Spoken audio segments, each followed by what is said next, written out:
કડોદરા પાલિકા બજારના ખુલ્લા પ્લોટમાં શંકર પટેલની હત્યા નાસ્તા બાબતે થઈ હતી। વિનોદ શાહુએ પથ્થરો મારીને શંકર પટેલની હત્યા કરી નાખી હતી। કડોદરા વિસ્તારમાં પાલિકા બજારના ખુલ્લા પ્લોટમાંથી મળેલી લાશનો ભેદ ઉકેલાયો છે।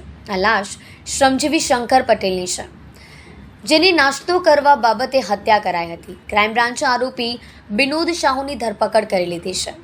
ખડોદરા વિસ્તાર કોમલ સર્કલ પાસે પાલિકા બજારના ખુલ્લા પ્લોટમાંથી 31મી રાત્રિએ એક અજાણ્યા વ્યક્તિની લાશ મળી આવી હતી, જેની તપાસ કરતા આ લાશ શંકર કંચન પટેલની હોવાનું ખુલ્યું હતું। જેની તપાસ કરતા શંકરની હત્યા વિનોદ પ્રફુલ્લ શાહુએ કરી હોવાનું ખુલ્યું હતું। ક્રાઇમ બ્રાન્ચે વિનોદ શાહુની ધરપકડ કરતા જાણવા મળ્યું હતું કે 27મી રાત્રે શંકર પટેલ અને વિનોદ શાહુ વચ્ચે ચા નાસ્તો કરવા બાબતે ઝઘડો થયો હતો, જેના ગુસ્સામાં વિનોદે શંકર પટેલને પાલિકા બજારના ખુલ્લા પ્લોટમાં લઈ જઈ માથાના ભાગે પથ્થરો મારી હત્યા કરી હતી। ક્રાઇમ બ્રાન્ચે વિનોદ શાહુની ધરપકડ કરી વધુ તપાસ હાથ ધરી છે।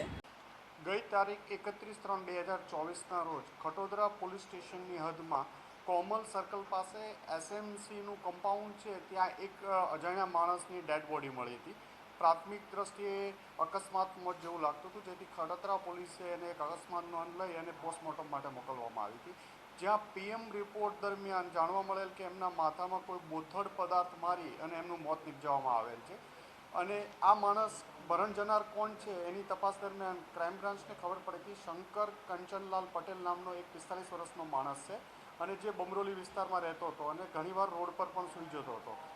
અને વધુ તપાસ કરતાં જે ક્રાઇમ બ્રાન્ચની અલગ અલગ ટીમો આ ડિટેક્શન પાછળ લાગેલી હતી, જેમાં ક્રાઇમ બ્રાન્ચને માહિતી મળી કે વિનોદ શાહુ જે મૂળ ગંજામ ઓરિસ્સાનો છે અને અહીંયા કેટરિંગનો વ્યવસાય સાથે સંકળાયેલો માણસ છે, એણે આ માણસને માર્યો હતો। તો ક્રાઇમ બ્રાન્ચ